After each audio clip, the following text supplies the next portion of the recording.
Peace, family. We back out here again, Underground Railroad, 125th. We not with the red, we with the blue pill today. I thought he was in Cali. Come to find out, he out here in Harlem. Yes, indeed. What's going? What you doing out here, brother? I'm here on the block. You know what I'm saying? I came to soak up what was remaining of the New York summer. I couldn't let a whole summer go by and not touch the grid. So right. I'm back here. We back in the building. This is actually, you know, Blackout Friday, but they didn't get the memo in Harlem. They're still running up in these white stores blacking out. Right. Now, so look, let me ask you about that. Do you think a day such as Blackout, as today, Blackout Monday, is it effective if everybody's gonna go and support white businesses tomorrow? Well, let me not say that and sound pessimistic, but just doing it, just having a day where you boycott, is that? Do you feel as though that is that effective? I don't think I don't think it's effective if the emphasis is not on spending money with quote-unquote black businesses. Two, I think it's ineffective if they don't understand the aspect that if they do keep their money and they need something that's dependent upon their survival, if they can't go and get it from a melanated store owner, are we being practical? You know what I'm saying? Like three, as a business owner, if you gotta re-up to get your merchandise, right? And that's not how my business is run. But let's say you gotta go somewhere and the only place that you're going to, your supplier, is a European. In order for you to bring your product to your people to support you, then you're gonna have to what? Cut your nose to spite your face? You know what I'm saying? Like you can't go to your supplier to get your product to bring to your people. So what I'm saying is that there's not enough of us represented in terms of in charge of infrastructure, in charge of, you know, in charge of inventory and things of that nature. Hold on, we're doing an interview. So, you know, all of these things have to be taken into an account when you say that we're gonna have this one-day boycott. And then if it's not so far-reaching and pervasive where the people in Harlem don't know about it, you know what I mean? How you gonna stop them from running up in these stores and doing business anyway? Right. Who was involved with these protests? You know what I'm saying? How far-reaching is it? And if you're not taking that money and pooling it with your own, and you're missing the whole point because dollars gotta circulate either which way. Right. So, yeah, it's cute on the surface, but the businessman know that that shit don't really hold no bearing, because he know that our people are not into black economics, period. We need to deal with psychology, first and foremost. It's about what's going on in people's mental, how they value the dollar, how they value each other. If we're not talking about that and changing that, all of this shit is for naught, to me.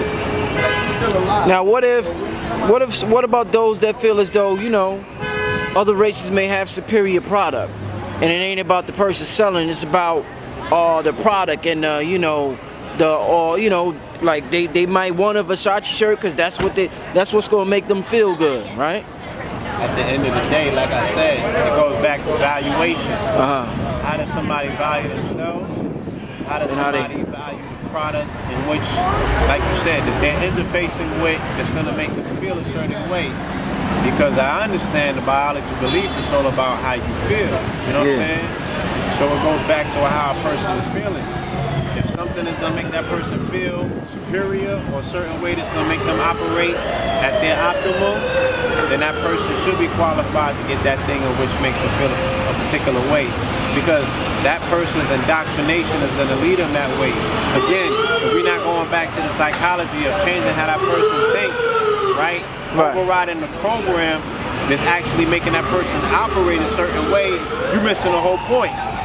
That's part of the person's OS. They operating system got a European digital chip inside of it. And that shit tells them what? When in Rome, do as Rome do. So what you're gonna do, you're going to get money and you're gonna run into Rome. You're gonna run into some Versace. You're gonna run into some Armani. You're gonna run into Rome. You're gonna jump in a Bugatti. You're gonna jump in a Ferrari. You understand? Right. You're gonna run into Rome. You're gonna go into the movies. You're gonna see what Brian De Palma is telling you about Scarface. Right. People talking about burn Jesus. Is Jesus real? Nigga, Scarface real? You understand? Yeah. How many of these motherfucking children want to be Tony Montana? Right. What you gonna do about that? We lost more children of that shit than Jesus in the last 20 years, especially here in Harlem. So come on now, let's keep it real. Well, let me ask you about some more recent events, brother. Being that you do busy in the business and commerce, brother, Yeah. This dude, football player, Ray Rice, Okay. I believe his name is. Baltimore Ravens. Yeah, Baltimore Ravens, you know, and they released some footage today of him, you know, hitting his girl, knocking her out cold in the elevator. Okay. Now, from what I'm hearing, I didn't get the exact reports, but I'm hearing there's going to be, you know, repercussions. You know, he's going to be I heard the Baltimore Ravens released him, and it might be other, you know, Okay. repercussions besides that. So, But did they just find out that he hit his girlfriend or something? today, yeah, the video. The video came out. Just but came out. Did the Ravens just now find out? I wouldn't Okay. know. So now they're going to release him based on what? How public perception. Public perception, of yes, him sir. has changed or what have you, and they have to protect their bottom line. So it's a business decision, right? More than it is personal because they already know about it. He had a press conference, I believe, where he sat up there with Him and his the wife. lady, Yes. and you know, asking for the forgiveness of the fans, and his team stood behind him or what have you, right? But the fans, at the end of the day, they control the whole consensus of how this thing is going to play out based on public perception. You know what I mean? So I think that we have to be very honest, and we have to know that our personal life intermingles with our brand. Because you are your brand at the end of the day. Okay? Now I would say that we could look at a particular sportsman that's engaged in a particular sports like football or boxing, and we could say, look, that's a blood sport. You know what I'm saying? So more than likely, these people are gonna have hormonal imbalances. You know what I'm saying? They're gonna have a little bit too much testosterone. The adrenaline is gonna, you know what I mean? Right. Some of them might be on some hormone-inducing type of drugs or what have you. You feel me? Yeah. And we only keeping it real and say, okay, yo, this person, you know, might be more subject to go ham than the regular person. Right. So you want to see them beasting on court. You know what I mean? A person is sitting in their crib on a Sunday and they want to see them go ham. They want to see them beasting. They want to see these people like totally come outside of themselves and do the superhuman shit on court. You know what I'm saying? But when that particular, you know, when the game is over. when the game is over and that spills over into their real life, then you want to judge it. Then you want to say, no, turn the beast mode off. You know what I'm saying? Right. We can't see it in the elevator. We can only see it on court. And that's the hypocrisy of the people living in Rome, like I said, because the shit is a coliseum. So you want to see the blood sport when the coliseum is set up, but if the gladiators come outside and their blood is still, and their sword is bloody, that's too much for you to take. You can't handle that. Brother Sutek, y'all. So That's a good analogy. That's a. like I said, we not dealing with the dynamic of what it really is. You know what I'm saying? We are in Rome. People want to be puritanical about the shit, and it's like, let's deal with it for what it is. One other question. Some recent events going on and happening. What's your opinion on? You know, Umar Johnson talks about the school to prison pipeline. Yeah. They call it. Where they're getting these young brothers ready for the prison system at an early age through the drugs, through the school and everything. Recently, some New York City teachers from Queens and Staten Island decided that it would be a good idea for them to wear shirts that says "We love you, NYPD," in support of the NYPD. After the string of recent incidents of police brutality all across the nation, where one of it was filmed, it was on camera, the footage was there. Right. They decided that despite all of that, Right. besides the loss of black life, it's more important to show our support for the police officers. Now these are white teachers that work in predominantly black and Latino school systems. What does that say about what before I don't even want to go a little deep. What does that say to you? That picture right there said these are the people teaching our youth in the public school, and they're coming to school with the shirts "We love NYPD" after the incidents. I'm gonna go back to what I just been saying about every situation that I've been addressing. When in Rome, you understand? So we're dealing with a situation where we're living in an occupied society, right? A place that's colonized, right, by a Roman mindset. So you have these Roman centurions, which are the NYPD. You have these teachers who are commissioned to come into these schools and teach children that are not their own. They have been taught historically, based on society, to say, I don't give a fuck about these children. You know what I'm saying? Right. If you want to come up, you want to get a check, go and teach these children, because these children are going to end up in the prisons anyway. These children are destined either for jail or for the grave, right? These are undesirables, okay? These are not your babies. And more importantly, they're scared of them. So they are glad to see NYPD police in schools, in those hallways. They are glad to see police in the classrooms, if even need be, because they don't know what to do to control these children, and they are terrified of them, just like they was terrified of their parents. That's because police is under MK Ultra mind programming. That's why. They're supposed to be tomorrow in City Hall.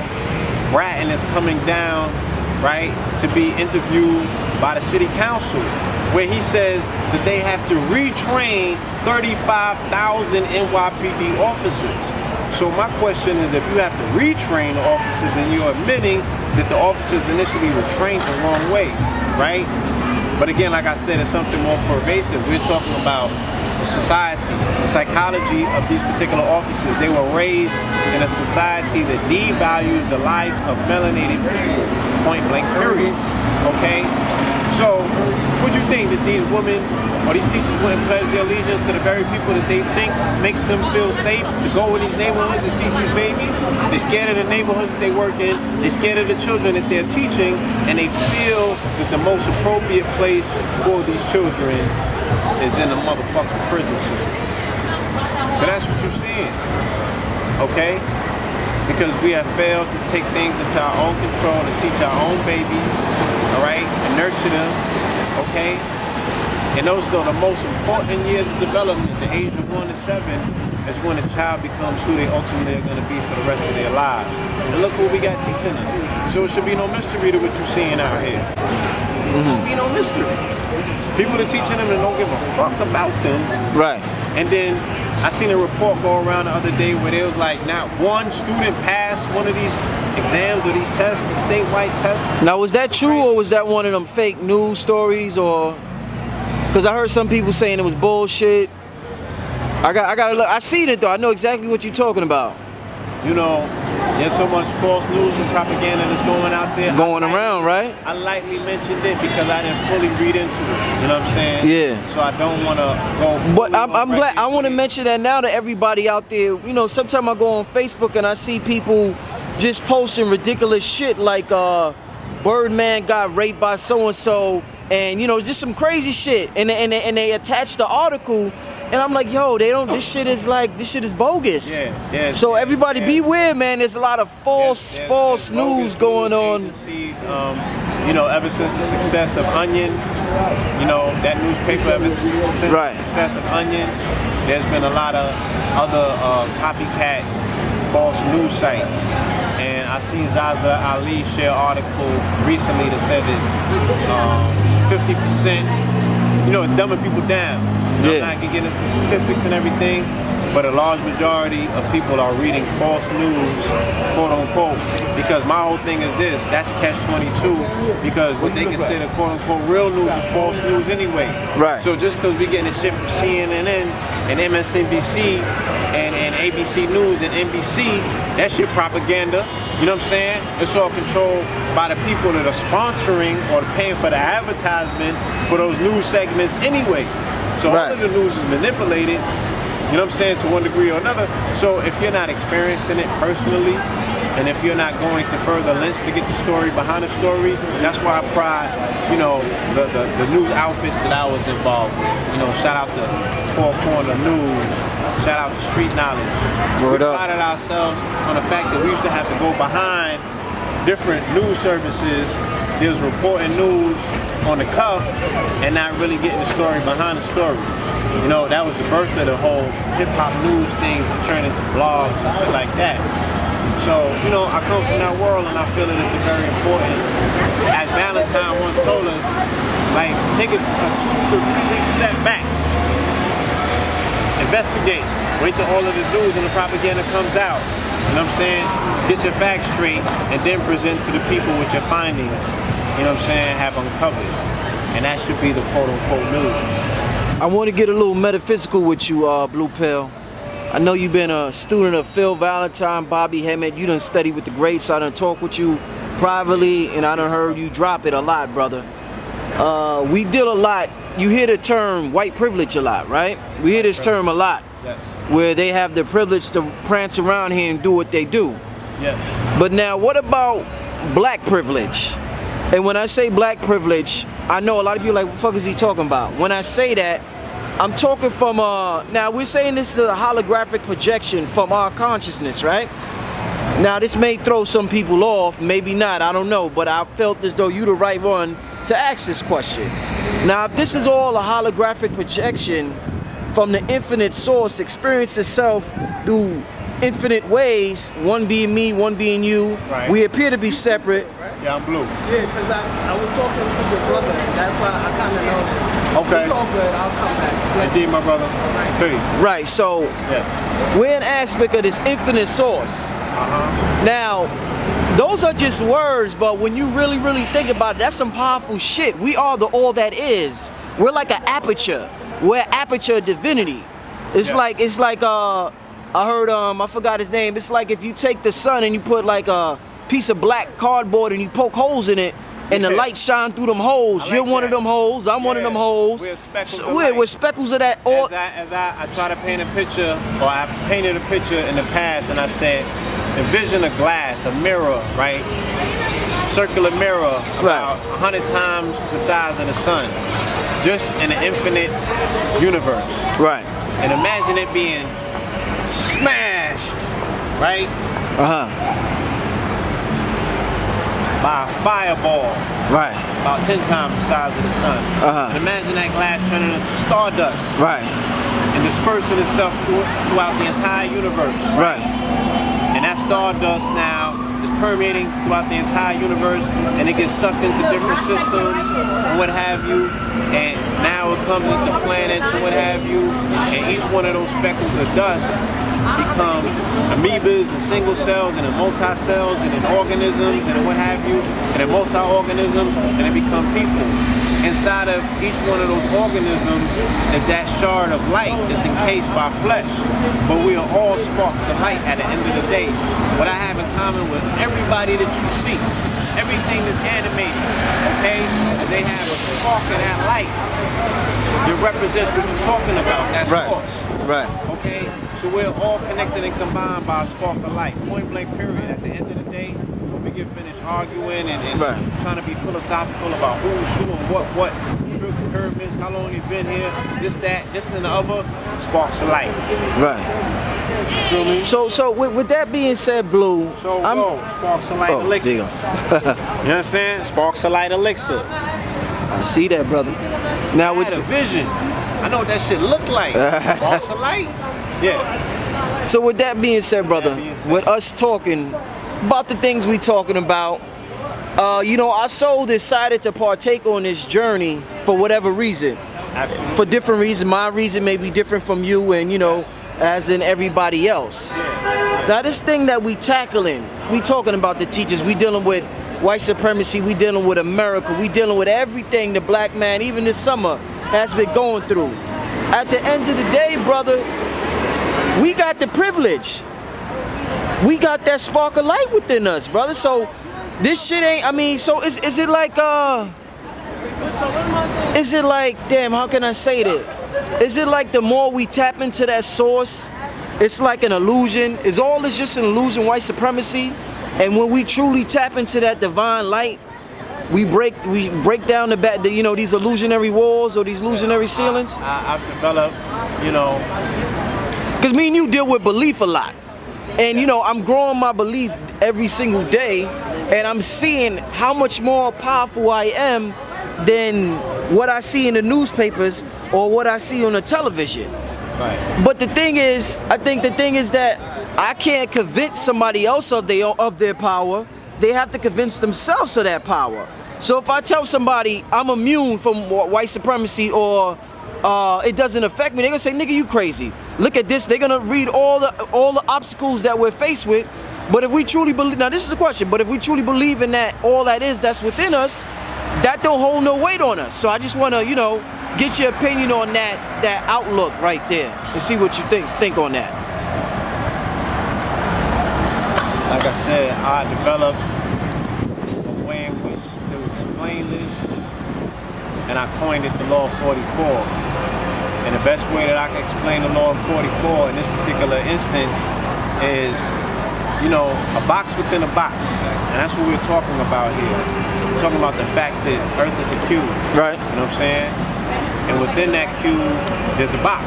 Right. And we could call that box society. And we can say that society is domesticated by the people that now understand geometry, right? And how to contain power inside of geometric shape or geometric form. So society has been shaped, it has been formed, you know what I'm saying? And in that particular shaping and forming, you know, the greatest energy is thought. Yes. You know, how can we control somebody's thoughts? Then we can control somebody's actions. So now we're talking about programming. Now we're talking about social engineering. Now we're talking about this whole ideology is that you might feel how you feel and you might think the way that you think, but even if you're living outside of that box, you're a loner. And that's not where you want to be in a society. Yeah, you can find a cave onto yourself and get into all of that shit that you're talking about on your own. But if you're going to be inside of the box, how are you going to live necessarily outside of the box? So what you're telling me is people around you are programmed to continuously pull you back inside the box. You know what I'm saying? Right. No, you don't want to be outside of the box on your lonesome. You know what I'm saying? Democracy. You know, the majority rules. You know what I'm saying? You want to be with us. But if you want to be with us, then you have to abide by these rules. And inside of this box, we say that white privilege is this and white supremacy is that. So, because we live in a societal structure with things that set up a particular way, and if we want to get hands on these resources, right, in this illusionary world, then they're saying that those particular resources are corralled, or those particular resources are controlled by this segment, you know what I mean? And you can't get into this segment if you're not X, Y, and Z. And that's just structure, you know what I mean? So the whole aspect, if you are buying into a structured reality, then there's rules to that particular structure. It's a matrix, you know what I'm saying? And because we are dense matter, the denser that we become denser so much to such a dense place where we live in a dense quantum field. It's called, you know, cyberspace, the matrix. You know what I'm saying? And there's shit that's happening in cyberspace that's determining things in the real world, and you can't, and nobody in your audience can identify to me what cyberspace is. That shit ain't real, is it? But we got avatars that are in cyberspace that are controlling people's consciousness. You know what I'm saying? So, I know people that, you know, they have a sway on people's minds based on what they see on YouTube, what they hear on Blog Talk, what they see on Facebook. They never seen these people a day in their life. Never broke bread with them, never exchanged no real energy with them. But these people control their consciousness. They direct how they think, they direct how they act. You know what I mean? Right. They even direct how some people talk. You hear people talking like other people, picking up their catechisms and all of that. Right. You know what I mean? Right. So how does this happen? So at the end of the day, we're talking about energy exchanging, but we're talking about that energy being exchanged within a box, right? That energy being controlled within a box. That energy is not free energy. So we live in a society that doesn't embrace free energy. We live in a society where the energy is even controlled. You know what I mean? You gotta plug your phone in to charge. You know what I'm saying? Right. You gotta go and play with the meter and shit like that. You gotta turn your cable on. You gotta pay for your cable. See what I'm saying? Right. So that's controlled energy in a controlled environment where we really live in a world, right, where energy is free. But you would never know it. So it's the same dynamic of what we're talking about with this whole concept, right? Of the fact that we know that we live in a holographic world and we can control and change our reality. And the more and more that you reinforce that with yourself, that you convince yourself of that, right? When you do your practices and you wake up in the morning and you say, I'm gonna make X amount of dollars, you come outside and you make X amount of dollars, right? Or you go into your subconscious at night and you start programming yourself, right? You start programming your subcon to override the program that has been so thoroughly programmed into you. Because like I said, from the age of 1 to 7 is when we are programmed. And we know that we only control throughout our day, only 5% of our conscious mind is what we control. 95% is being run from the subcon. So that's being run from the program. So as much as you think that you have broke that particular hole and that construct, because we learned some new shit, some slick shit, what are we gonna do about that? That 1 to 7 years, that initial training, that 95% of the subcon is running on its own. So it's a continuous practice, and that's why people go into the mountains, that's why people go into seclusion. It's very hard to do it in an environment like this, because we inside of the box. I guess I was my next question. I don't know if you already answered it already, but I just want to put it out there anyway. My question was going to be that when I look for information, such as, you know, the hermetic laws of the universe, and I'm interested, always been in learning how to manifest things in my life on a certain degree, on a certain level, and not even manifest a thing, but manifesting more of who I am, which is wealth, which is abundance, which is love, which is joy, that's the essence of my being. So when I manifest in a form of money, or in the form of if I have walking down the street with my girl and I got a smile on my face, that's an aspect of my consciousness where I can experience myself outside of myself, which is part of the reason why we down here, the duality. You know, you experiencing yourself outside of yourself in a dream world we call, you know, physical reality. But my thing is when I look for information dealing with that, it's kind of hard to get it. Like I just see that like a lot of people of our hue aren't really interested, and maybe it's just my personal experience. But I see more like if you go to YouTube, I gotta go to like Esther Hicks. I gotta go to like I seen Wayne Chandler deal with it a little bit. Shabazz had the lectures in Brooklyn and it was dead empty. 10 people, 15 people came out. Yeah. But then we had the debates, 300, 400 people came out. So when I want info like that, just me personally, I'm just speaking on my personal experience, and I just want to get your opinion. Yeah. For my personal experience, I had to go, you know, Phil talked about it on a certain degree. But like, you know, them crackers, they put out The Secret. Aline Bay talks about it, but I can't really talk a lot about, you know, with people of my hue about that. Now, do you see that, or is that just my personal experience? I mean, that's absolutely, you know, that's absolutely what I've experienced. And I haven't been everywhere on this planet yet. I haven't exhausted, you know what I'm saying, every square inch, every square mile of this planet to say that I've been there, seen it all, done it all. But within my travels, that I can say at this point are bi-coastal. You know what I mean? I got to California and I went up and down the coast. You know what I'm saying? I've been to Arizona. I didn't go all the way up, you know what I'm saying? And the entire West Coast, but I've been enough places where they said that quote-unquote black consciousness is concentrated, you know, and you should be able to get a good gauge of what the people are dealing with, what the programming is. And, you know, we really not into happiness. You know what I'm saying? That's deep for you to say that, brother. Like, I mean, that's some crazy shit when you really think about it. If that is the case. Is it not? Is it not? Like I said, I'm gonna go back to programming. Okay? I'm gonna go back to programming. At what point of our life, specifically in the first 7 years of our life, the age of 1 to 7, okay? I can speak about my generation, you can speak about your generation, and then we can look at the rest of the generations.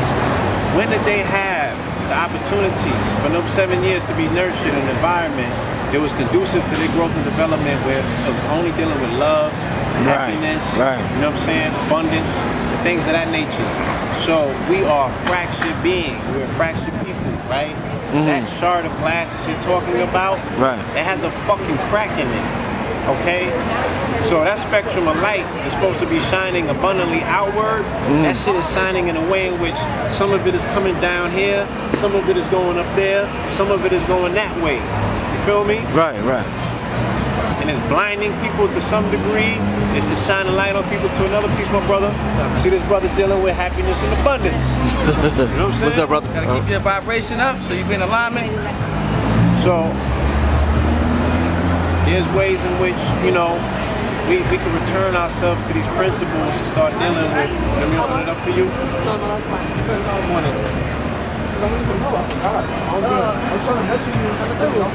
There's ways in which we have to reteach and retrain ourselves, you know what I'm saying, in a way in which we've been falsely taught, and we've been taught victimhood.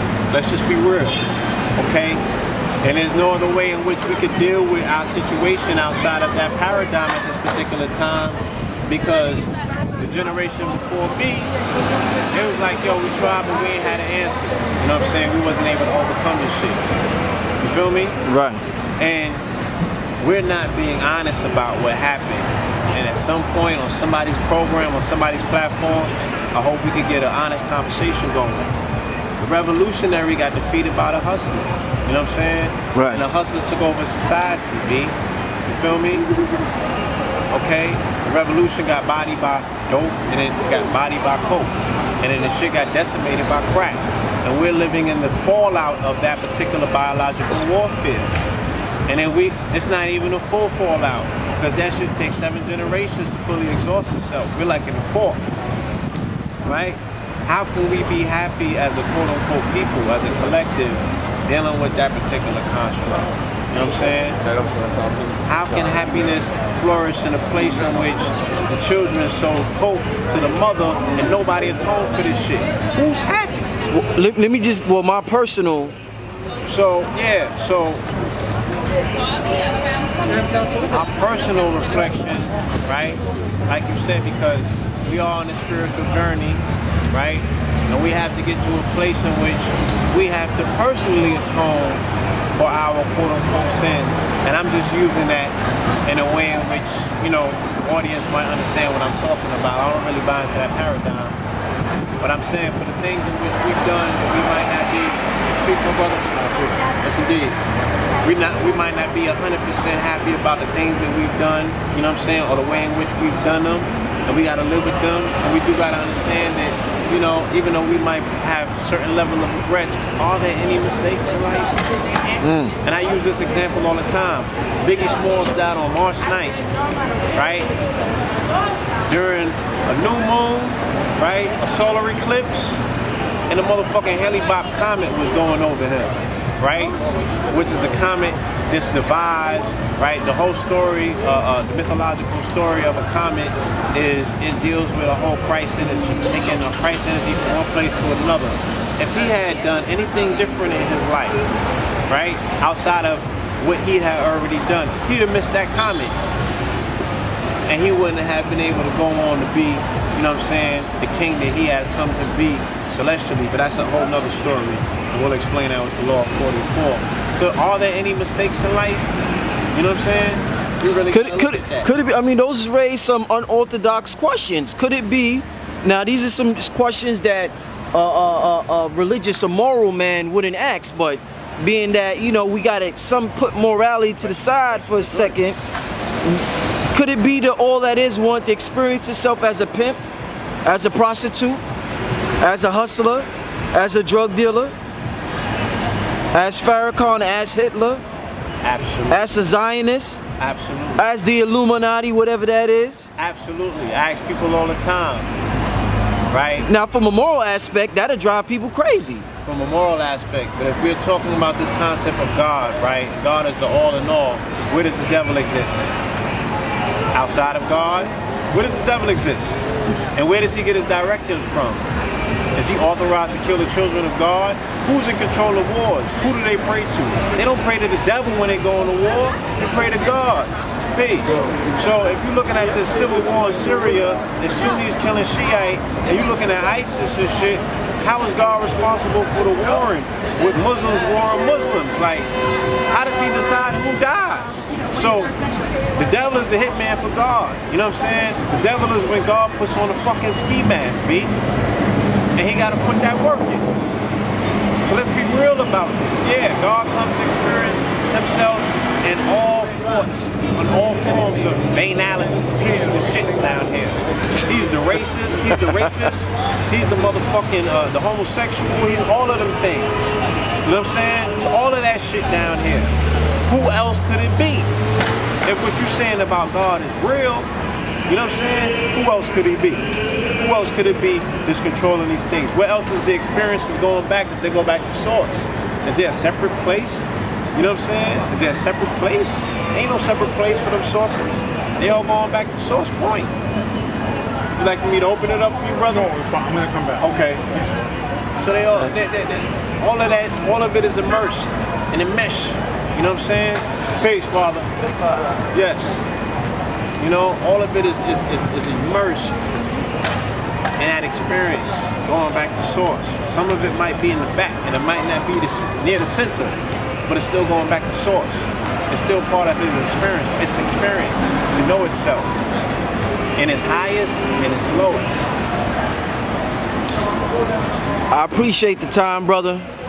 I know I had certain things I want to ask that you were qualified to answer. We done went from the mundane to the metaphysical. I mean, well, actually, when you think about it, Blue, the mundane really ain't the mundane is always the spiritual at the end of the day anyway, because everything is spirit. We just said everything is all that is. So what is the mundane? Because we use that word a lot within the conscious circle, or, you know, the new age. Mundane is all, that card right there, that's spirit. That's all spirit. Yeah, but mundane is things that we look at devoid of applying metaphysical principles. Now, let's do a case study now. This is what I want Highlander. this is what I want the people to see, Blue. Now, Blue, check this out. This here is advanced thought. This was a collective consciousness that existed in the minds of people who came together, who decided to build it. Right. There was another wave of collective consciousness who wanted to buy something on who this. had to use, right, principles of thermal and aerodynamics to construct, right, a particular design Right. that would make this car move at a particular speed, right? It would give an advantage over its competitors from going from 0 to 60 at some point. So, you know, how fast can we get this shit to move, right? Where the wind is funneling off of it, and it's not fucking up anybody's vision, and it's not cracking the mirrors and things of that nature, and the acoustics of it is still at a particular pitch where, you know, it's very metaphysical what goes into designing vehicles and things of that nature to make them compete in a world in which we have a metal interfacing with a whole nother element, which is air. Right. And speed, velocity, and things of that nature. You know, torque, force. You know, pistons being fired and shit like that. If we look at what goes into a car is deep. You know what I'm saying?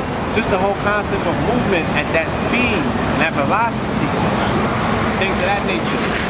Those things are deep. You know what I mean? And for any business owner, you know, the ways in which you understand that a car can change your business and your effectiveness in business. You know what I'm saying? You know, I don't want to get lost. Now I feel you though, Blue. And like I said, it's called a Highlander. Right. We can get into what the Highlander is about. You know what I'm saying? Like, you know, the Highlander has a whole mystical aspect of it. We all grew up on the Highlander movies. You know what I'm saying? But like I said, brother, I appreciate the interview. You know, we're all continuing to learn. Well, not learn, remember. Because we already know everything we gotta know. It's about tapping into that source that we are. So I mean, you know, we have to relearn. It's not about we learn everything that we need to know, because we live in a multiverse, and we live in a place where there are competing realities.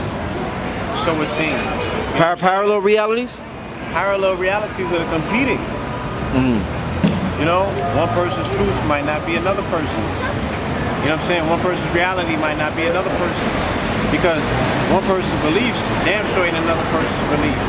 And that beliefs comes with a whole set of realities and rules, paradigms, and histories, and all of these things attached to it. Well, all right. Well, a mystic. I'll just call him a mystic. A brother who's an elder brother who's been around for a long time, studied texts from all types of different cultures.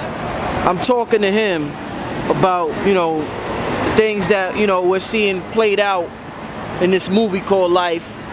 Like, you know, all the shit on TV and all that. He's telling me that it's impossible for you to change that. The only thing you could do is change yourself. And once you change yourself, you will tap into an alternate reality where that no longer exists. It still may exist for other people, but you can't bring people with you to another frequency. You can only bring yourself to a certain frequency and meet other people that's on that frequency. And yeah, you can set up a field of energy where that is able to, you know, compel people or pull people with you. You know what I'm saying? You're not necessarily like what blue pill? What if like you reach this level of consciousness, this frequency, right, brother, where you just got it. You got it all. My Lucy? You get it to my Lucy, my 100%. You got it all going on, brother. You got it rolling. Shit is manifesting your life, your family, your wealth, your health, every aspect. I am. Now you continuously try to tell your people how to achieve this. They're not listening. It's draining you because they're not listening and they're not wanting to listen. But you have this attachment to your people because of their hue, right? Now, because of that, your aura starts to change. You start to feel down about that shit. You start to lose certain things that you had going on for you. Now, is that something that hurt you? I don't even know how to properly. Do you get what I'm trying to say? It happened to me. But you get what I'm trying to say. It happened to me. I experienced it. You know what I'm saying? So I won't make that mistake. Sometimes helping somebody ends up hurting you. That's what I guess what I'm trying to say. Yeah. It becomes draining. And there's certain things that you lose from that experience, but it's still experience at the end of the day. So I'm still thankful for the opportunity to have experienced that. But yeah, you take a hit. You know what I'm saying? And there's no other way that I would have known it if I didn't do it. Right. So I don't necessarily quote unquote regret it, but I have to learn from it. It's a learning experience, right. Learn from it. You feel me? Because it's become part of my development. To say, yo, look, focus on self. You know what I mean? Focus on self. You know, fully develop self. And that's something that requires all of your energy. You can't piecemeal yourself off and think that you're gonna get it there to a point in which it's like I'm only putting 60% in me, right? But I want somebody that's putting 20% in themselves to look at me putting 60% in and decide that they want to put 100% into them. You feel me? No, you put 100% into you, and then that shit might convince somebody that it's worth them putting 100% into them. Only by being that living example, you say. That's it. Example. And you're only going to crystallize by giving it 100% or better. 100% or better. You feel me? You ever heard of that saying, those that know do, or others teach? I never understood it. Yeah. Because I learned from some of the greatest teachers, but people always told me that a lot of people teach when they're trying to learn something. You understand that concept? Absolutely. You're trying to learn something, so therefore you teach it. Absolutely. This is some weird ass concepts. You would figure how the hell you learning? Explain it. You know what I'm Not that weird. Because the process of teaching is when it opens you up to learning things. Right. You know what I'm saying? Just like me saying, yo, I couldn't write out what I'm telling you, but me speaking on it is when it's coming to the surface. Because I'm in the motion and the action of doing it. Right. And it's coming through. I'm trying to be brainy about it and write it down, but I ain't get there yet. You're only gonna get there while you're doing it. Right. A person that's actually really trying to learn is only gonna get there by teaching. By teaching. Wow. You know what I'm saying? And in the motion of teaching, right? What they're giving off and what they're getting back from their students, or what they're seeing in themselves by actually becoming that teacher, then they're learning, oh, this works and this doesn't. How you gonna know what works and what don't? A lot of people are talking about what works and what don't, but have they done it? You know what I'm saying? Are they the doers? Did you get in the mix? How you out here on the curb to see what sales work and what don't? You know what I'm saying? Right. What sales pitch works and what doesn't?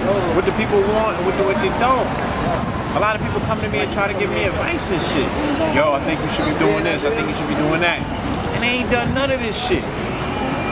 They don't have no empirical data. They're not out here, or they're not even that quote unquote, but they read some books. They're gonna tell me what they read in the book. Or they're gonna tell me what they heard somebody else say. Oh, I heard this on Blog Talk. Fuck out of here. You know? But I still take it for what it's worth. You know what I'm saying? Right. Because I'm still in that space, in that place where I feel, because this is an experience, and because that we all are fractal and light is light, you know, I don't think that if I'm not shining any light on the world, on the people that's fragmented, quote unquote, because I do feel that I have done a very good job of putting that shard of glass back together. So the light that I'm refracting, that I'm shining, I don't think that it's like, you know, distorted. I don't feel that I'm gonna be getting distorted light back. So I listen, you know what I'm saying? Yo, I appreciate it. Yeah, I'm sorry, Blue. You see me over here laughing. I'm still thinking about when you said God is the devil with a ski mask on. I'm gonna keep that one, shit, man. brother. Huh? Illustrate that shit. Brother, I'm gonna keep that one. God is the devil with a ski mask. I'm gonna keep that one on. That was a new way to articulate that.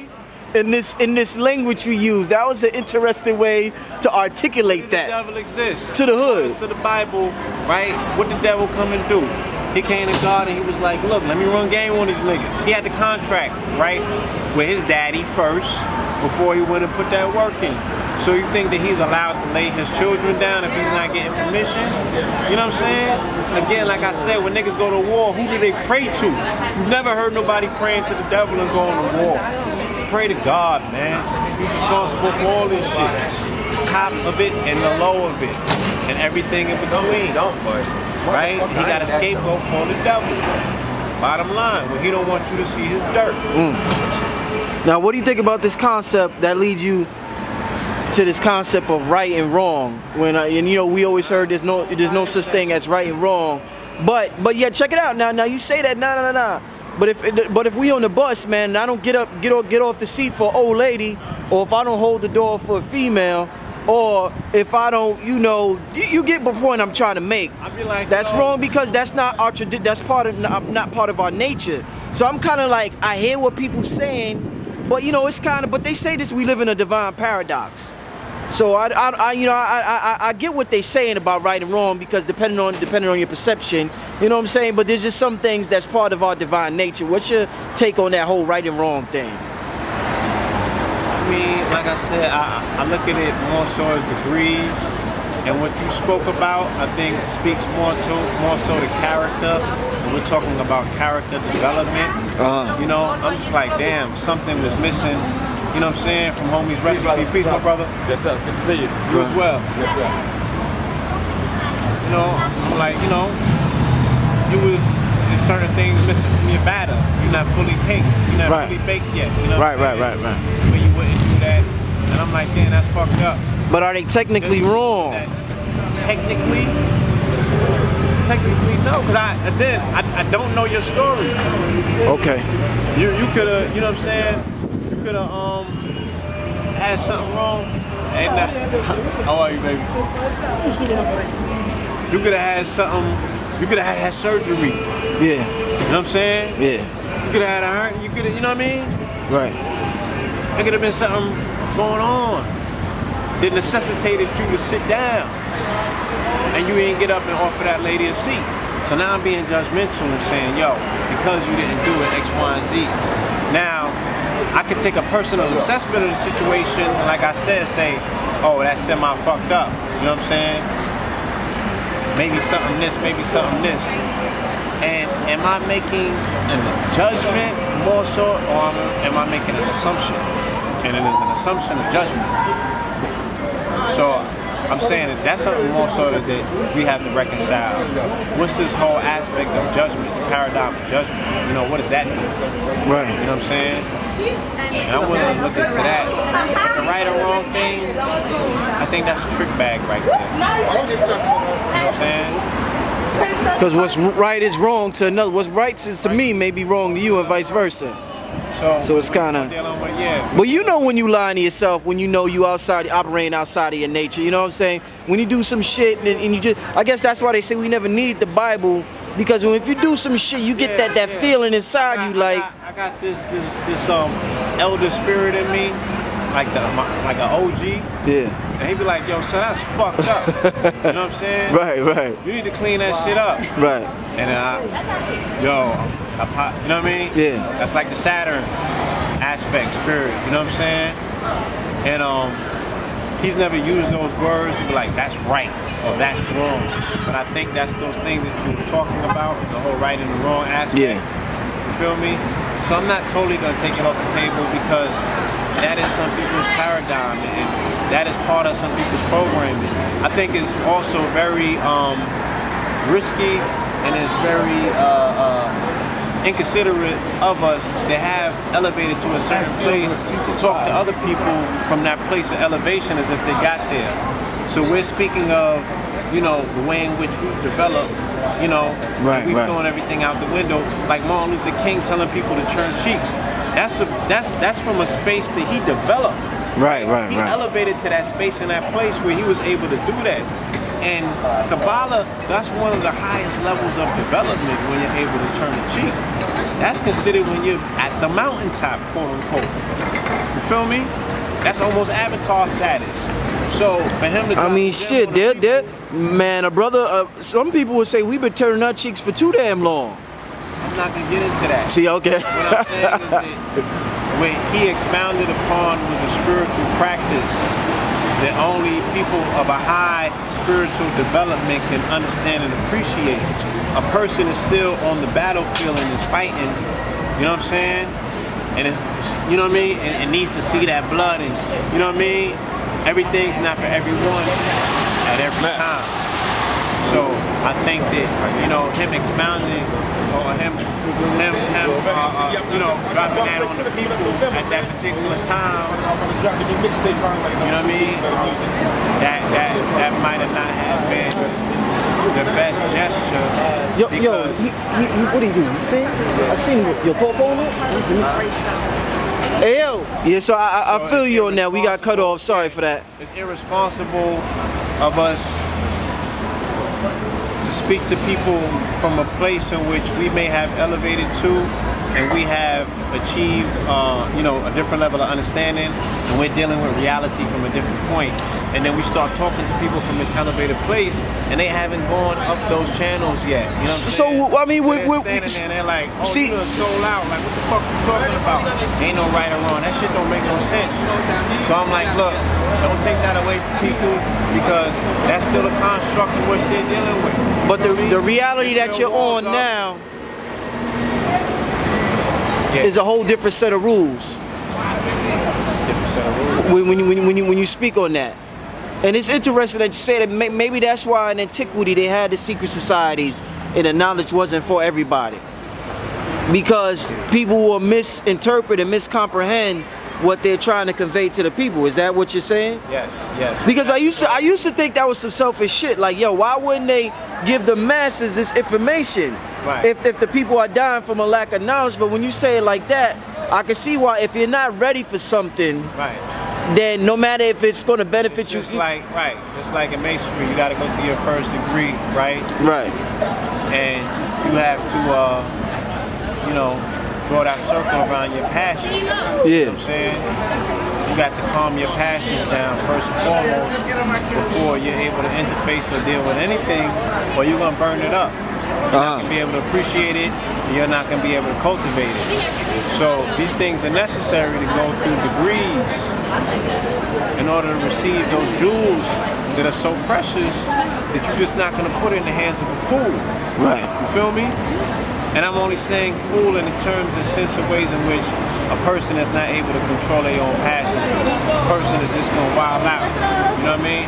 That's not the person that you're gonna allow to be in a room around $1 million china. You know what I'm saying? Somebody that's spazzing out. You gotta be calm, you gotta be collected, you gotta be poised as an individual. And it's the same thing with this information. You should have been able to go through a system in which you cultivated yourself so you can understand higher levels of knowledge and information and stop being so critical. Like, nothing that I say should offend or affect anybody in the audience in a way in which they want to get in the comic box and go crazy. Right. You feel me? This is my walk. It's my personal perception of how I see the world. But then other people is allowing that to affect them in a way in which, you know, it rubs them the wrong way. Those people are spiritually undeveloped. You feel me? They're spiritually undeveloped, where they're allowing someone outside of themselves to push buttons and make them feel feelers in a way. Right. And that's not really how, you know what I'm saying, we should be dealing with development. Your development strictly and solely should be dealing with what you're dealing with daily on your own for yourself. Right. How you deal with your meditation, how you deal with your walk, how you're integrating information that you see on the daily, you know? And if you got something that's making you feel a certain way, then you should find a whole nother way to deal with that. You know what I mean? So it seems as though what I'm gathering from this interview, Blue, Sutek, peace to the brother Sutek, comedic prosperity. All right. Time 7. Time tomorrow at the theater. Money Making Tuesdays. Yeah. Tell the people what time. Tell them.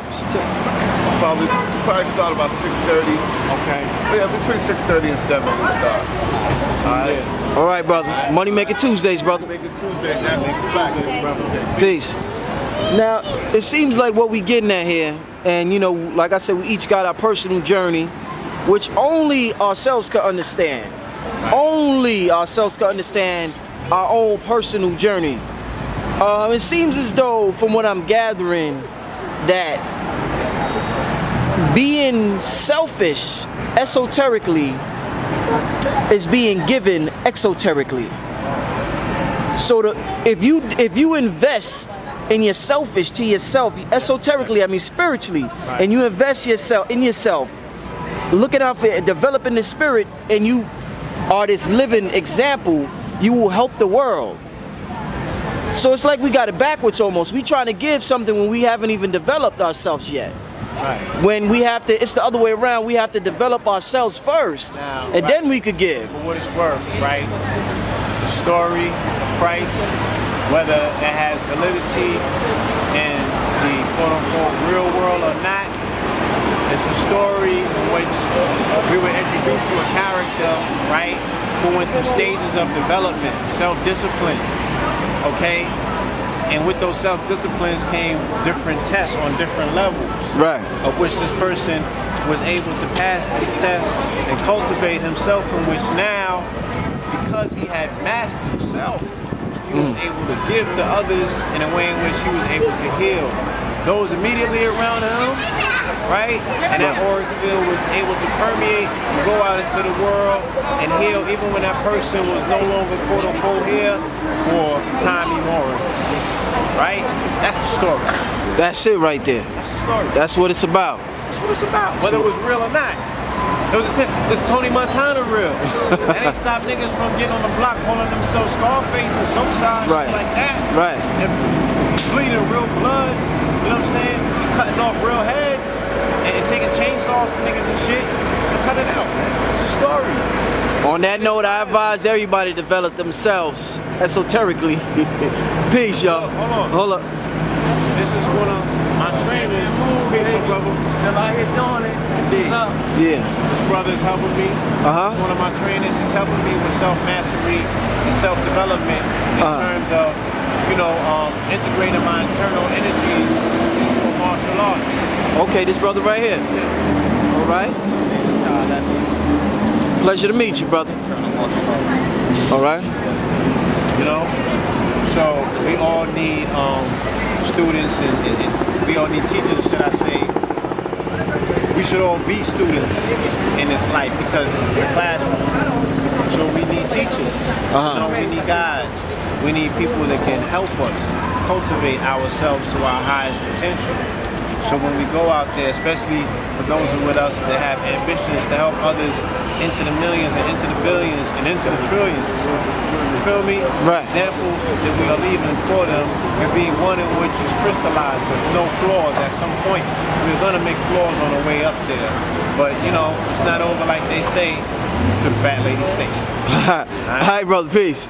Peace.